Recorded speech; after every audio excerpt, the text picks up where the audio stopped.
at Curiosity, the Why Didn't You Test That podcast experiences an insight on the many sides of better software delivery.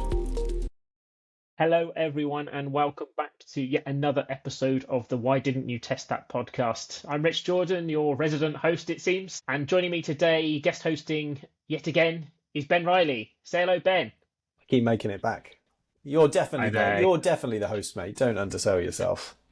I try not to, but I keep getting roped into it. Very well. Thanks for joining us again, Ben. Our very special guest today is Felipe Fabricio. Felipe, before I bring him on to talk a little bit more, is a software engineer and global young leader at Santander UK. Welcome, Felipe. How are you? Welcome. Thank you. I'm doing very well. How about you guys? Yeah, we're very Good. well, thank you. Looking forward to having a conversation with yourself. So let's start the pod. So to get the ball rolling, Felipe, I'll bring you to the stage to give a little bit of introduction about your background, kind of the teams you created, tell us a bit about yourself. Yeah, good. So, well, my name is Felipe, as you said. I am Brazilian. I work for Santander UK right now, but I just came from Brazil. I worked for Santander Brazil for 9 years, and then 1 year here in UK. So you can tell by my accent and by my poor English. Sorry for that.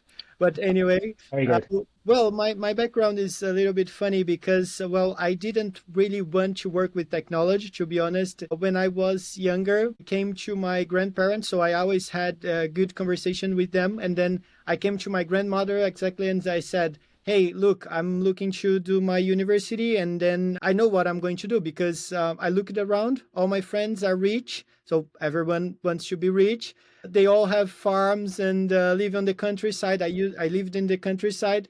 And then I decided, a grandmother, I'm going to do agronomy. That's exactly what I want. And she said, come on, don't be stupid. This is too stupid. Because they are rich, because their family has farms and lands, and we don't have. So forget about that. That's stupid. So I said, I was very disappointed to that. And I said, really? So I don't know what I'm going to do because I just like nature, animals, farms. And she said, no, we have to look to the future. And a very good decision is that you decide to go to work with technology. So at that time, I decided to work with technology. And I moved to São Paulo. It's a very big city. And then I was approved in the university. And I had a very big dream to be a developer. So when you decide that, you really think that you're going to be the best developer in the world. That's only you. And then I said, okay. I started working in a company called ePharma. It's from a pharmacy company. Then when I started working there, after 6 months, for example, more or less 6 months, I was in the department, the development department. And then the director came to the room and opened the door and said, hey, who here speaks English? There were around 15 people. I raised my hand. Another senior developer raised a hand. And he looked at me, looked at the guy, looked at me, the trainee, looked at the senior and said, yeah, senior, come with me.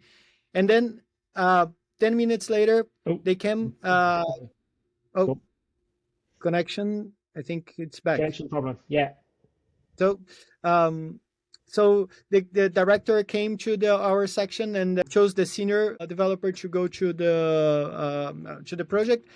10 minutes later, they came back and said, hey, look, he doesn't speak English very well. So what is the other person that raised the hand? And then it's me, the trainee. Here I am. He took me to a very fancy meeting room with all the executives there. At that time, I said, holy shit, I don't speak English enough to talk with these guys. And then it was a project, an international project. So he said, you are the only one from technology that speaks English. And then we have to implement a solution here. So that's with you. And then at that time, I was like a little panicking because my English, was enough to communicate, but not that good. Anyway, he said, you have 6 months to work with that, to implement this solution. I did in 3 months. And then he came to me and said, look, I have to tell you one thing, honestly. You are a terrible developer. For the 6 months that you've been working with us, terrible. You should not work with that because, honestly, what you do in 1 week, they do like in 2 hours. I said, I was very shocked to that. And he said, but this is good for your future because you're very good with projects. You planned, you did everything very well, you communicated very well, so forget about that. So honestly, it was very shocked. I was very disappointed at the first time, but it was the best thing in my career. So from that time on, he said to me, look, we don't have too many projects going on. You have to try to find something else soon because, well, I don't think that you're gonna be a developer. So that's my thing that you can always stay with us, but I just have the role for developer. And then I started looking for another role. I found it in Santander, and then 2014 I joined Santander Brazil to take care of the EU environment. And then 10 years later, here I am still in Santander. So that's my funny, frustrating story about my Fantastic. trying to go to agronomy and then ending on technology, thanks to my grandmother. It sounds like your grandmother was visionary. Yes, yes. Visionary. I love that. Yeah, totally. Yeah. I think it's interesting career advice, right? Because you've touched on a few things there, and I think a lot of it is just like putting your hand up and saying, "Yeah, I'll try, I'll do it," and then it's it's amazing that sort of story as it goes on, right? So, fantastic.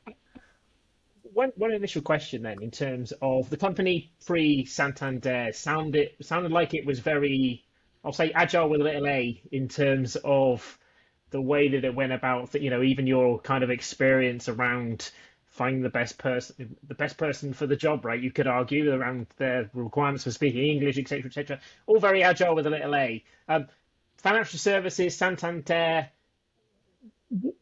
How did it feel coming from that kind of very reactionary, in the moment, to large financial services organization? Yeah, it was really crazy for me because so I was just first joining first companies. I think 6 months from that project, I knew every single system, every single person in the company. We had like I would say 9 people on that company, 100 people, and 15 from the technology team.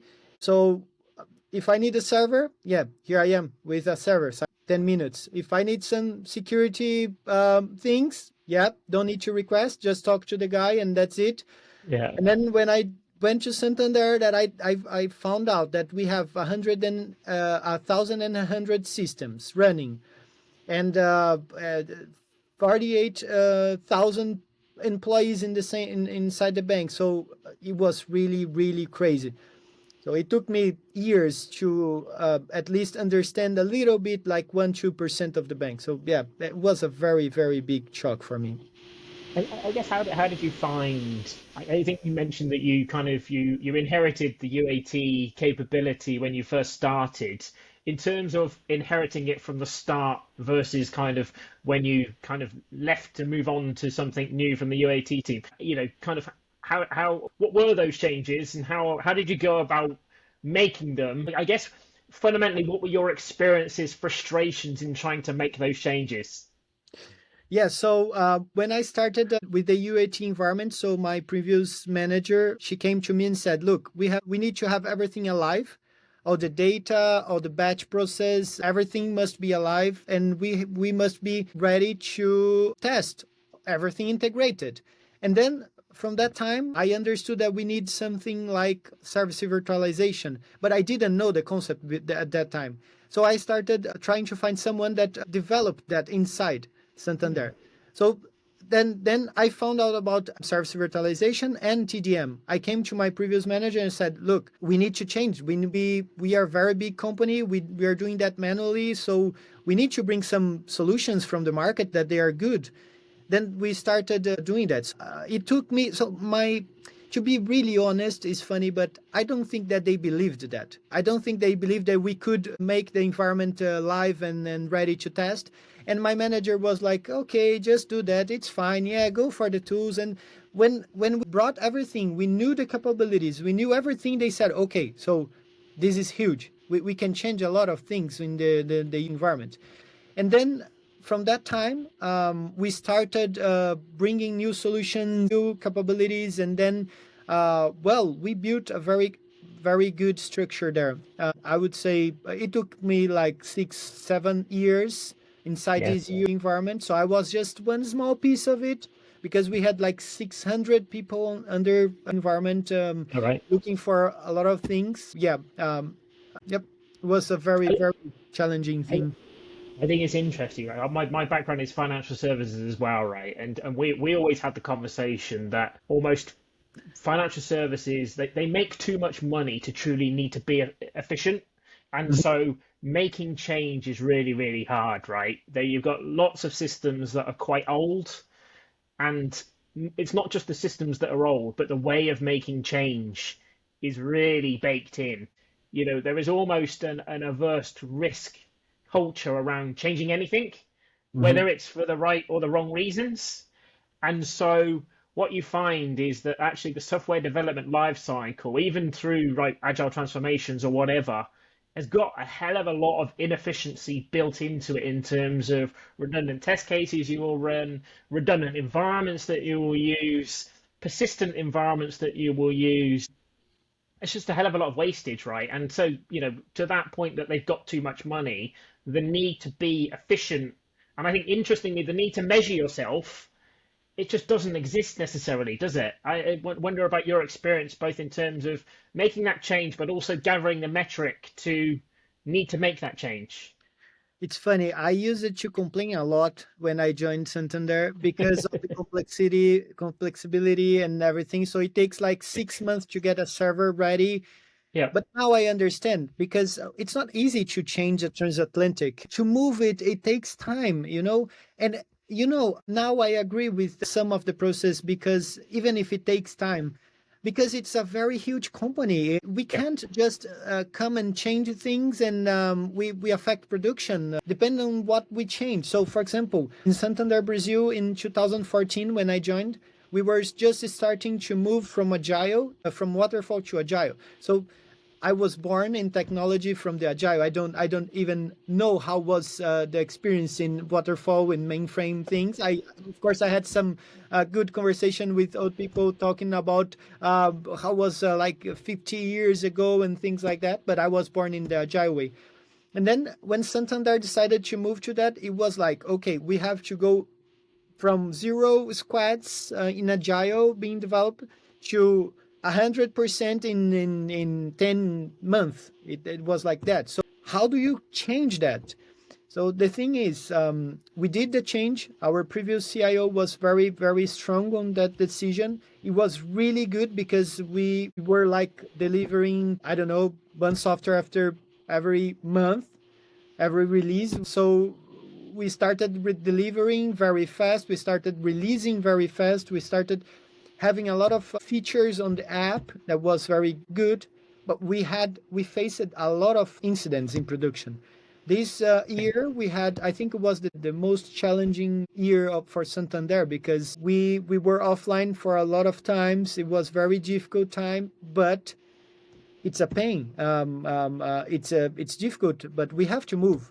So that's a good decision, I think, from Santander Brazil to fight against fintechs. The decision made Santander move because they yeah. just build a feature like in 2 days, all gone. They just have two systems to integrate, and that's it. So Santander Brazil is not like that. Santander UK is not like that. So this changing for a big company, it's very, very difficult. I think, yeah, but well, I agree with the changing, but Santander, I think we do that in a very good speed. I think for the size of the company. Yeah. So I find it Go, go. interesting, right? So you guys have both got sort of, you come from very similar worlds, right? Different geos, I guess, but similar worlds. I see. In not coming from those worlds, always in my interactions with large financials, is that they have an attitude of wanting to take on sort of cutting edge technology. But it sounds to me like what you're saying is, whilst that attitude of wanting it is maybe there, the actual implementation or the actual usability is the thing that is sort of struggling with because of what, a fear of change, a fear of getting it wrong. Like I don't know. What's your take on that? Yeah, it's a very difficult decision because our previous CIO that did this, he had to decide. Well, he just joined with same time I did in 2014. I mean, the CIO from technology side, and he knew that we needed to change. We needed that. Well, he was aware of all the sessions we had with them. he knew that we had some challenges and we were going to face that. After he said, 2 years doing that, 3 years, we're going to be really good on the marketing. Then we'll be using cutting edge technology. That was really good because we had like a very, very old version of software. We were using Java. I don't even know the version of it. And then he said, okay, we are just moving all the versions of everything that we have for the newest or the at least 1 year old version. So he said, I don't know what you're going to do. I don't care. We're going to move and upgrade everything. He was like addicted to automate everything. He said, I want someone to develop and deploy from development to production in one touch. That's it. So that's why we came to the zero touch pipeline. So all the developers are able to develop and deploy in production from a zero touch. Well, of course, we have 100 quality gates on that, but we're able to do that. It's amazing, really. That is amazing. What do you, so I know we've got a few sort of outline topics, right? But it is interesting. You've mentioned there a few times, I think, some of the differences between, you know, Brazil and the UK in terms of working conditions and what you can get away with, what you can't get away with, appetite. Do you want to just talk about, I find that fascinating, like the fact that in one, you know, you talk there about, okay, this sort of pipeline you can get through to get out. You got to get through it, right? You got to do like hit standards and stuff. But do you just want to, I think, talk a little bit about that experience, like with the differences that you see? I guess that's been a bit of an adjustment for you, right, over the last 12 months or so. Yeah, sure. So, well, I'm quite new in UK. 1 year for the size of Santander is not enough to know a lot about the systems, about the process. But well, from the time I arrived here, I can notice a lot of difference. So, for example, the market in Santander Brazil is crazy. In Brazil, actually, is crazy because well, the average number of bank apps in each person in Brazil is 6. So every single person has the average of 6 bank apps on their cell phone. So that's very crazy numbers. Considering that the banks now are fighting to be the main one. So that's a word in Portuguese that's the main thing for the banks because, well, we already know that everybody's going to have at least 6 apps on their cell phones. The market in Brazil requires that, and Santander Brazil decided to go and fight against these fintechs. That's a very big decision because if you consider that, well, as I mentioned before, we have to move very fast. So we need to be able to move very fast. So it brought us in Brazil to a very different level. Well, the thing in UK is that UK has a very different strategy. So it's very strong on mortgage and it's very consolidated, but not fighting against the fintechs here. As I can see, that's a strategy. That's not right and not wrong. I think that's only the strategy. And that brings us to a more comfortable place, I would say, because we don't have to fight against them. So we don't need to be so quick, so fast. But the thing is, I can see that we have too less issues in production here in UK because we have less features and we can develop that and when we can deliver that in a safer way, I would say. If you consider Brazil that we have 1,100 systems running, you have to develop something digital and you have to be open. So, for example, Nubank is the main digital fintech in Brazil. So they release like, okay, digital account can be open only with your Face ID. That's it. So if they did it in Brazil, we have to do that in 3 months. If not, they all move to that bank. So this is the difference. So the marketing in Brazil requires that, and then the strategy of Santander decided to go and fight them. Here in UK, I see things much more organized. Well, it takes more time to develop. I see that we have more organized situation here. So all the teams, we have more time to prepare, plan. I see that the steps here in UK a little bit more consistent, like, okay, the requirements, the planning, the development, the pressure, I think it's a little bit less than Brazil. But we lose the fight against the fintechs. It's a trade-off. Yep. So there is one good thing that Santander is doing is there are some global, we as a Santander, we have to leverage the globality that we have. So the international thing. So we're based in hundreds countries.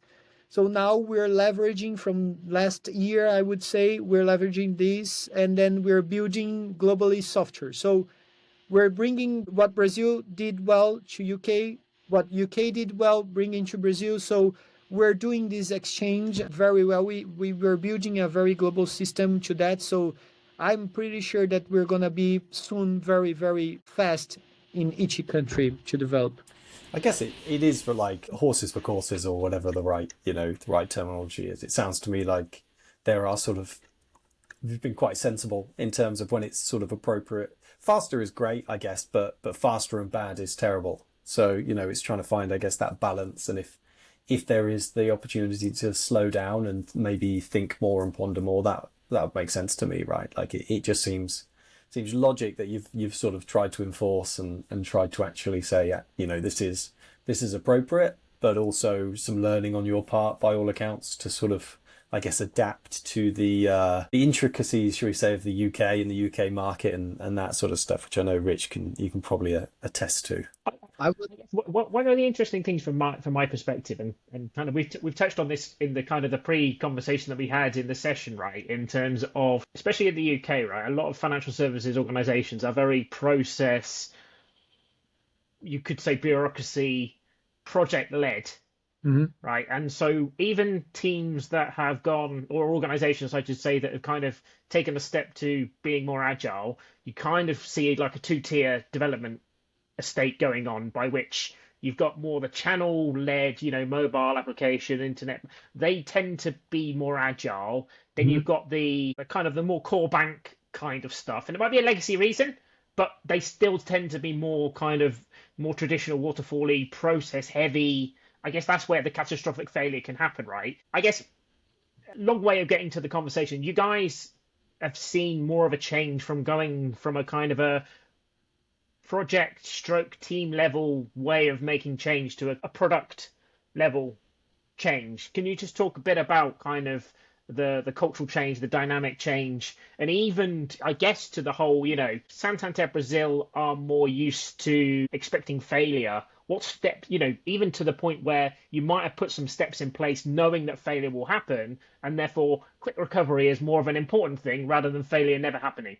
Yeah, good point. So I was in one time I went to an Oracle event, and I saw something that was really, really good. I never forget that. So there was a Ferrari with the and then the slogan, I don't know the word for that in English. The slogan was like, "Speed is nothing without control." And then they zoom into Pirelli. So the main thing is, even if you have a Ferrari and you can't control that, so it doesn't matter. So it was really good. I can't tell the experience to see that, but I hope you guys understood that. But the thing about this speed is nothing without control is about, you said, we have a lot of initiatives in group, I would say, that is changing the way we see the software and the way we see the company, because technology is the main things. So even if we have a very good business and we don't deliver that, it's not on the app, you don't sell that. So there is no way out of without using technology. So they know that, and that's a good thing, because now we're seeing a lot of global initiatives that makes our product easier, simpler, and fair. So that's our logo now. So that's our slogan. So it must be radically simpler. That's what we've been working on, and that's in a global perspective. So I think Santander, of course, replying to your question, is looking to that.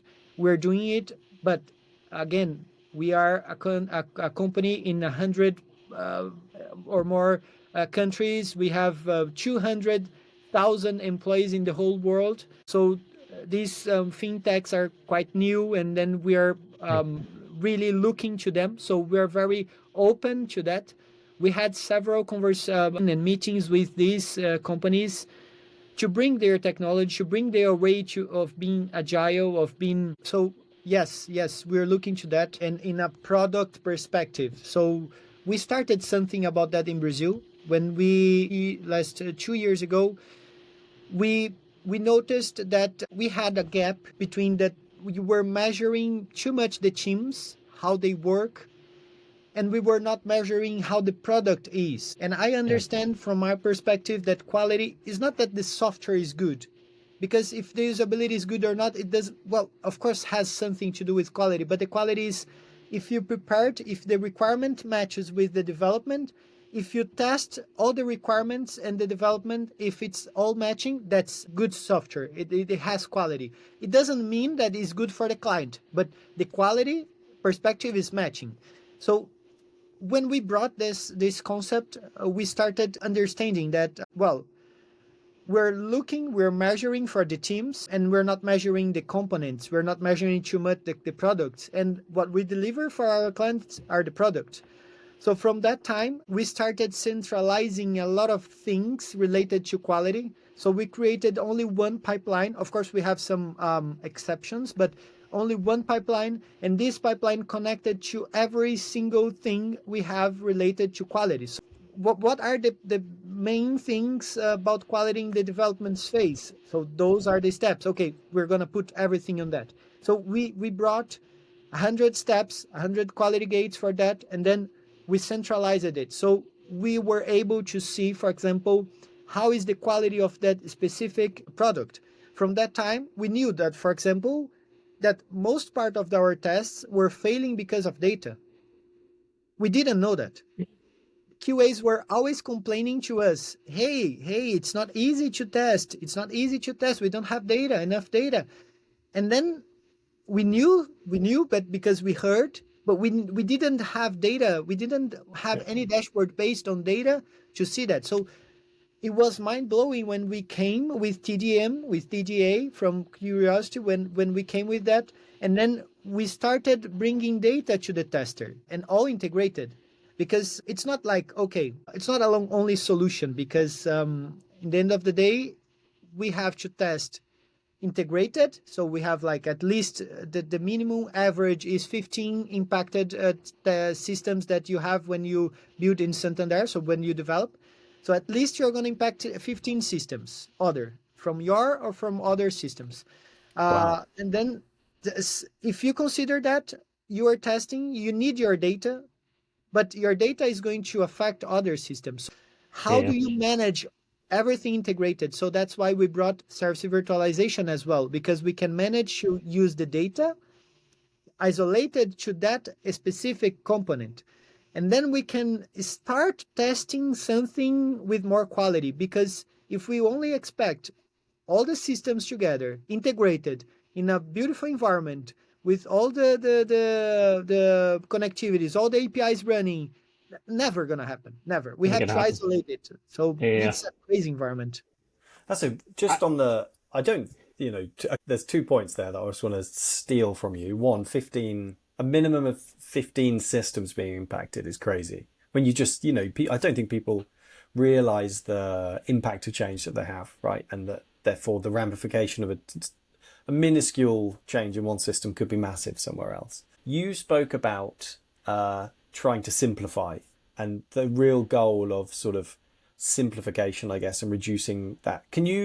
Have you got like an example of something that you've maybe done in the past that if you look back on now, you'd like to, if you could simplify it more, what you'd have done differently? Or, because I think that's a great kind of idea of, I think most people try and work simply and get complex very, very quickly. And it's almost like, how do you stop that? Or what's the right approach there? I'd love your thoughts. Well, I've got several examples. One is not on my team, but it was really clever to be done. That was done when I joined Santander. All the channel, every feature from the channel, we had a single connectivity to mainframe.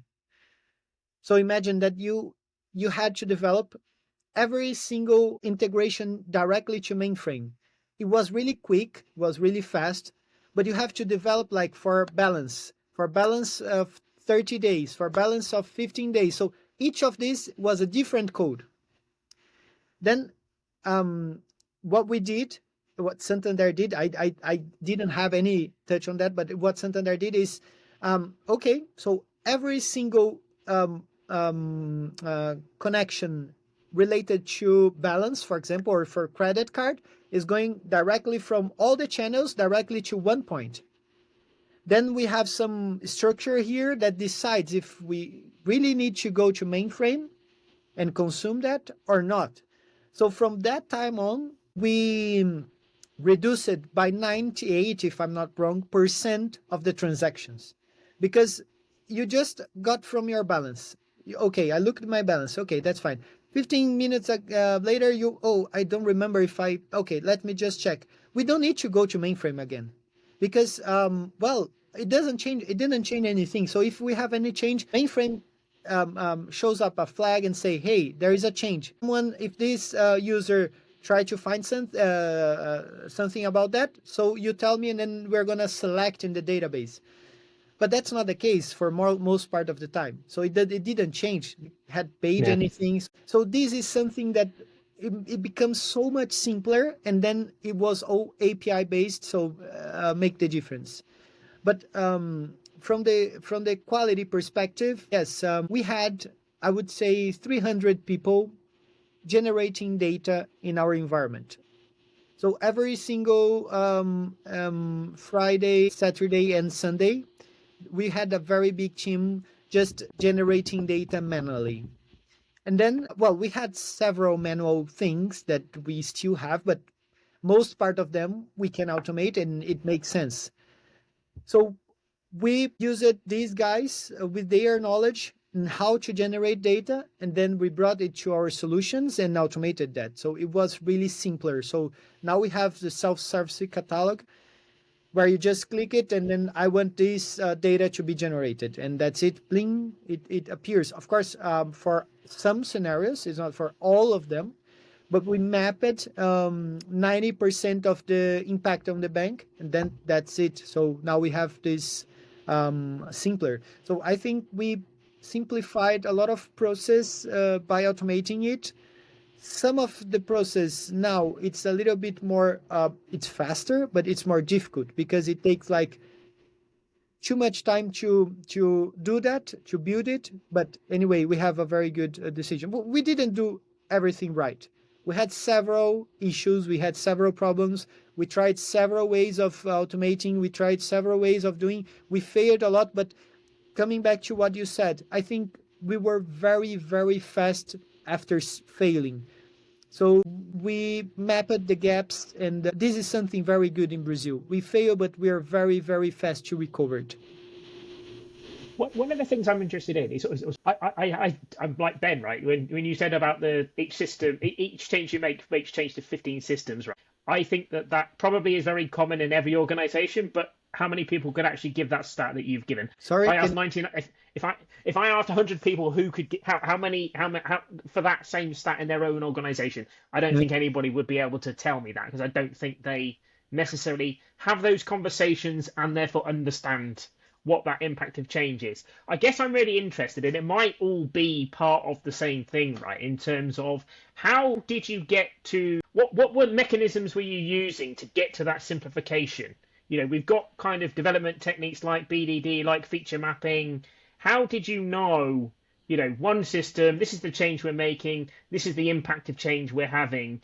And I think that inevitably those conversations and understanding what's being impacted and what isn't being impacted probably is part of the reason you're able to be so resilient in your architecture and therefore quick changes, right? Sorry about the all over the place there. I guess my simplified question is how did you go about having those internal conversations? Simplification is the kind of the buzzword, but how did you go about essentially understanding the impact of change for each change that was happening? So that's very good, because it happened because, we had a very good IT head at the time when we were on the quality team, and he was addicted to data. And he said, we can't measure, we can't say if it's good or bad. So from that time, we started mapping everything related to quality. And then it took me 2 intense years, to understand and talk to the process guys, to the ServiceNow guys, incident guys, to the Yeah. teams. Every single team in Santander, I had a chat with them. So every single of them. So because my previous manager, he was very open to that. He said, "Yeah, we need to do that because most part of the people they just say, okay, let's do that because this is our small piece." And no, we had the opportunity to fly on the company and then understand that. So it was a very good thing. And so we started. It took me 2 years to understand. I would say 10% of the process. Yeah. Some of the process we started to challenge the process. Why do we have that? Well, we have that for 20 years and that's it. And then this process that we have for 20 years was on my top list to kill. Okay, we have to get rid of it. So let's find something that we can do to this process because it doesn't make sense to still Yeah. have the same process. And then we still had the same process of generating data on the environment. On there was a guy clicking to run the batch process for mainframe. So this kind of process, of course, we brought it to a brainstorm. We decided what was priority, what was gonna change the real things in Santander, because some of the process it doesn't make sense to change, of course, because you don't Yeah. have anything with that after. So if we like change the process of a batch guy doing that manually and we don't have a good result, so that doesn't make sense. So from the quality perspective, we understood that we had a lot of things separated, isolated.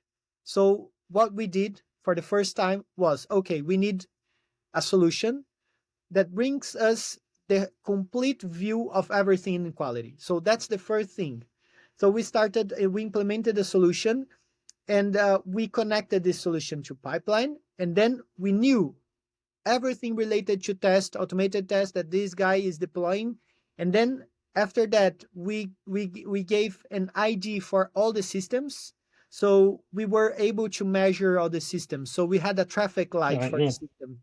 Cool. So we started from we say from zero to hero because we need to go back to the basis, basically, and then change that. So I think the centralization of the dashboards, the things, then we were able to. So we started. It took us like I would say 1 year to get data from the pipelines. When we Yeah. got data from the pipelines on the dashboards, we knew where were the problems on the quality gates. When we Yeah. connected to ServiceNow and we knew the incidents, we knew where the problem were, we came to this team and said, hey, look, 2 incidents in the same week about this. Why? He said, okay, I don't have data, or I cannot connect because there isn't any server in. So from that time, we started centralizing. We got data, we got enough data, we got very good and beautiful dashboards where you drew down and then you go Yeah. to the system and you know which commit caused an incident in production. So this process, I think, was very difficult, but it brought us a very good result on that. Awesome. It sounds like you're making quite fundamental changes to a lot of ways of working of teams. What kind of pushback did you get in terms of making those changes? I sense some pain coming back. Well, Uh-oh. they try to kill me sometimes. They try to get my tire of the car flat. Yeah. So no, honestly, it was really difficult to convince. It was really difficult, and it's a big company, so it's not to convince one, Yeah. two, three. It's the analyst, the manager, and then you're managing, convincing others, and then it's a crazy. I think the good thing is that we convinced our previous CIO, and then when he understood Yeah. that we needed this change, he came top down and said, "We need to do that. I understand that this is essential for our quality. We have to do that." From that time on, no pushbacks anymore. Well, we had, but Yeah, I think it's important, right? Like you've said, right? You had the person at the top with the vision of where they wanted to go, right? And you guys had a solution and the metric to back up that making these changes were the right thing to get to that vision, right? And so, interestingly, once you prove these things a couple of times with advocates, the kind of the laggards, the cynics tend to gradually get quieter and quieter, right? Yeah, well, it requires a lot of effort. You have to believe that. Yeah, So me, my manager, my previous manager, my IT head, the CIO, all were on the same page. They understood that, and then we were doing the same thing. That's very difficult, to be honest, in a very huge company like Santander, because, well, yeah, it's very difficult to happen like that. And then it requires a lot of effort from all the sides. Yep. absolutely. Yeah.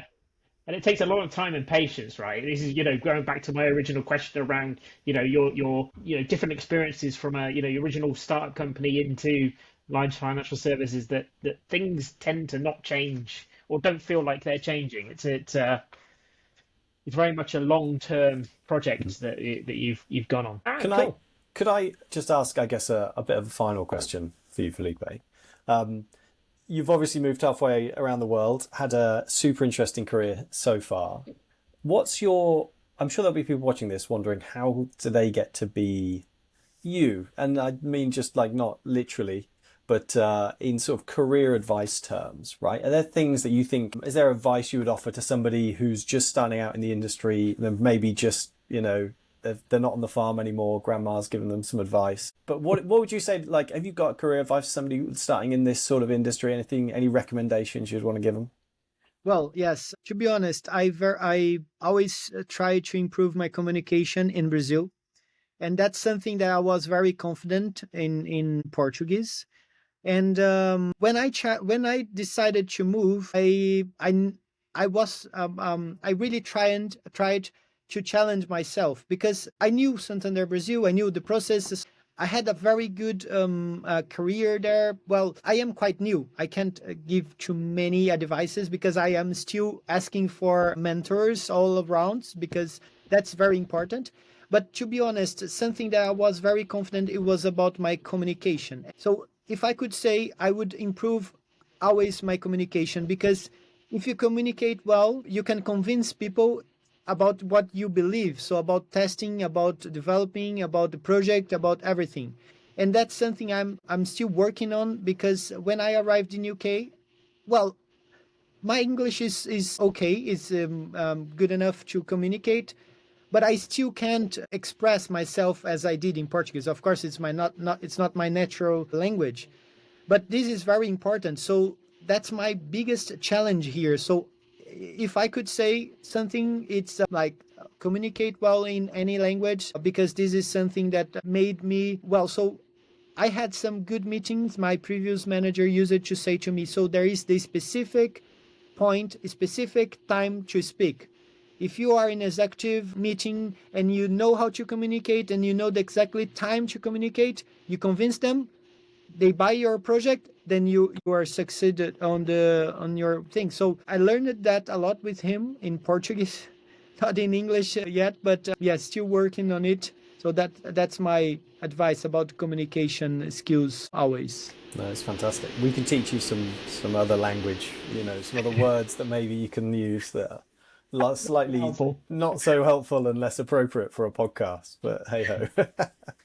There's a couple of other points there. Just as you're looking to follow Felipe as exemplar, I think there is an element of especially in financial services, and coming from that as well. A lot of people stay in their lanes, and even the fact that you've stepped out of your lane to come somewhere else is a good example of moving up the ladder. You mentioned looking for mentors, right? We're all on a continuous learning journey. Some people stop that continuous learning journey and keep doing the same thing over and over again, right? And interestingly, a lot of the conversations we have around testing transformation is exactly what you've got on, right? In terms of simplifying. This is not complicated stuff. Quite the opposite. This is simplification, right? And how do you get to that simplification? Talking, communicating, asking why. And a lot of the time, you'll find that the reason things are done, there is no good reason. And so the most effective, efficient way of changing something is to stop doing some of the things that are already being done. So there's some great, examples of things that you've done that people could copy there. 100% Brilliant. agree. Excellent. Right. Time has flown, unfortunately. A massive, massive thank you to Felipe for his time today, for his great advice, and for his candid experiences in terms of Santander, Brazil and UK. Totally grateful for that. And thank you to Ben for co-hosting with me again on the pod. Felipe, I'll leave you with the final thoughts before we say goodbye. Any final thoughts for the audience? Anything that if people want to reach out to you, how can they contact you?